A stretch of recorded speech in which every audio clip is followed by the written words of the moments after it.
Hi guys, welcome back to my YouTube channel. How y'all doing? I hope y'all had a wonderful Friday today. I cannot believe it's Friday. This week went by so fast. My name is Melissa and I sit here Mondays, Tuesdays, Wednesdays, and Friday and I talk about true crimes on Mondays and Wednesday. And on Friday I dedicated to talking about missing children. That's what we're talking about today. This case that I'm going to be talking about, I think is one of those cases that got me in between of who did, who didn't, and who did do it. It's like just that type of case, and I hope that this case gets solved as soon as possible and we find answers for this family, and hope that she's still alive today. So if you like true crime and you like helping me and help these little missing beautiful angels have their voice heard, go ahead and subscribe and hit the bell so you can be notified. I am so sorry guys, I am just not myself today. I'm really not. So guys, I have ordered me, I know it doesn't have nothing to do with the case, it actually has to do with something else that I will be talking about on Monday or Wednesday, because I do freestyles those days as well, so just keep an eye on that video. But I got me a pepper spray for me to be safe. I've always wanted one. I need to learn how to use it because I tried to learn and can't do it. But isn't it cute? It's like a pink little thing and it has like a little, it's real cute. I got it at Amazon. So yes, let's go ahead and start with the video. But first, let's start with the nice poem. I'm a firm believer that the truth will always come out. You may as well save yourself the energy just to be honest from the start. So if you have anybody in your life that just doesn't like telling you the truth, let them know. Just tell me the truth. Because when you don't, I'm going to find out. So today we're going to be talking about the disappearance of baby Sabrina Aisenberg. I don't know if I'm saying her last name wrong. I'm sorry if I am. But yeah, we're going to be talking about her. And her case, y'all, every case of missing kids is broken, but this one is just like, oh, you'll see why. So five, and this is her as a baby. Let me see, hold on. And isn't she pretty? Isn't she with a lot of hair? Look at those big eyes. Oh my god, y'all. 5-month-old baby Sabrina disappeared from her crib in Florida Park. First, Steve Marlene Aisenberg's daughter Sabrina mysteriously went missing from their home in November of 1997. Corsi Aisenberg family. In the past 2 decades, a lot has changed for Stephen and Marlene Aisenberg. The Aisenberg now live in Maryland after moving there from Florida in 1999. Their son William is now 20 years old, and their daughter Monica is 24 years old. But one part of their lives still remains the same. What happened to their baby Sabrina? On November 23, 1997, Marley and Stephen Aisenberg trucked their 3 children, William 8, Monica 4, and 5-month-old Sabrina, into the bed for the night at their Vallecor, Florida home. The next morning, after getting William out of bed, Marlene said she noticed her garage door and the door open from the house to the garage were both open. She then ran to Sabrina's room to find her missing.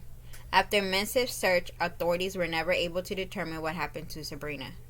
More than 20 years later, the case of Sabrina's disappearance remains open, and the Aisenbergs still get leads directly that they pass on to the National Center for Missing Exploiting Children. Marlene and Steve Aisenberg say that they were confident that their daughter is still alive, and they hope Sabrina, who would be 20 years old today, will be found and that DNA test will confirm her identity.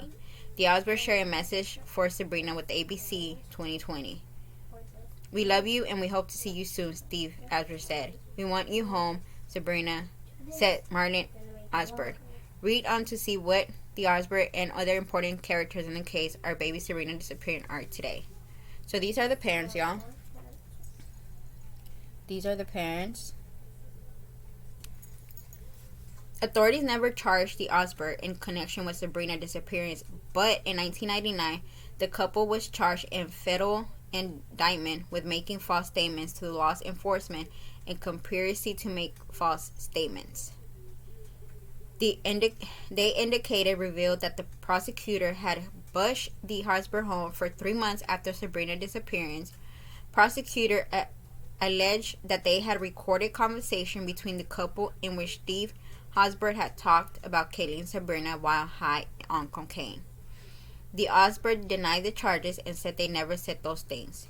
A federal judge declared a number of the tapes inaudible, the rest taken out of context by detectives, and the transcription folly and in February 2001. The prosecutor dropped the charges before the trial began. 3 years later, an appeal court ordered that the federal government pay the Osberg attorney almost $1.5 million for the defense. And this is what they look now. This is how the parents look now. Today, the Osberg both work as a real estate agents and live in Maryland, where they were relocated in 1999. They have kept a bedroom for Sabrina this whole time. The Osberg live in a home in Valerico, Florida, where Sabrina disappeared. Marlene Osberg, who found the laundry door open, which lead out to the garage, has said that there were times that they forgot to close their garage door and had left the laundry room door unlocked that night. Her husband added that they had false sense of security in the neighborhood. Their 4-bedroom home was in the middle of a class neighborhood outside the Tampa. So this is the house, y'all. This is the house.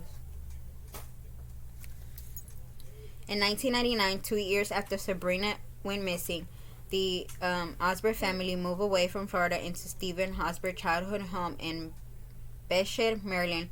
The Osbergs still live in Maryland today. And this is where they live today.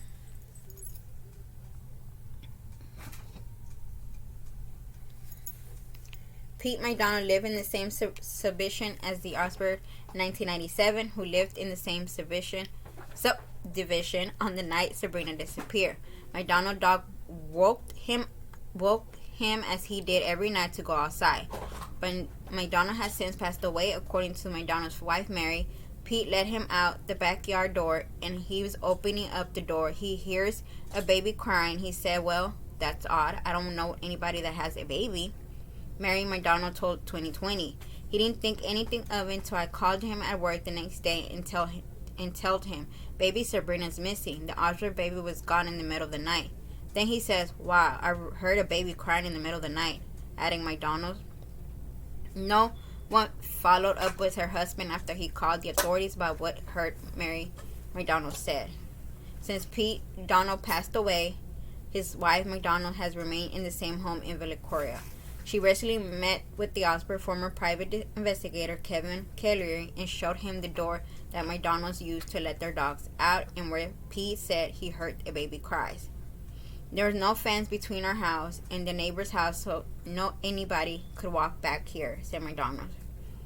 Sabrina was 5 months old when she disappeared from her Florida home in the middle of the night on November 23rd, 1997.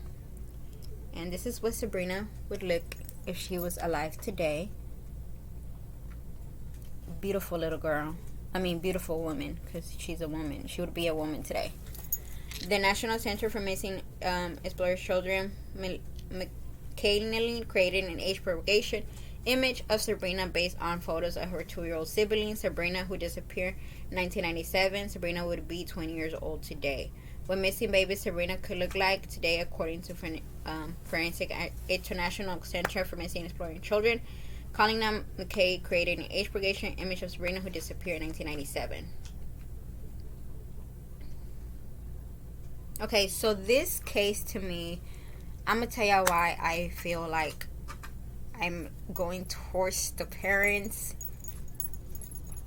Going towards them. I don't want to blame him because I may be wrong. But here's my thing. And this is why I feel like they know who did it. Or the wife did it. Or the husband did it. I did read another website where they said that they had a dog, that the family had a dog. So my thing is, I don't know what type of dog it was. I couldn't find it, but they did said that they one of the websites said that they had a dog. So my thing, if they had a dog and somebody that the dog did not recognize, why wasn't the dog barking? That's where I'm confused. Because usually with dogs, I don't think it has to be a certain type of breed. In my opinion, I just think with dogs that if somebody tries to get in your house and the dog does not know and it's a stranger, he's gonna make some type of noise to wake up the family. But I never found anything that said that the dog barked or anything like that. Also, there's some website that said that the mom changed her story a lot. She said that she woke up, that she heard a noise, that the TV alarm woke her up. Like, she just kept changing her stories. They did say that they did do polygraphs. They said the dad passed, but they're saying some stories said that they don't. That some websites are saying that she didn't pass. Some websites saying that they didn't. Nobody knows exactly what her test was. They said that the prosecutor or the detective supposedly recorded them without them knowing. And they were hearing the parents said that that they killed the baby, and it's just a lot. There was a detective that was playing that was an informant in a prison, and he said that a prisoner told him that they had killed, that he heard that the baby was killed, that they had a boat. It was just a lot. It was just a lot of theories, and I don't know which one is right, which one is wrong.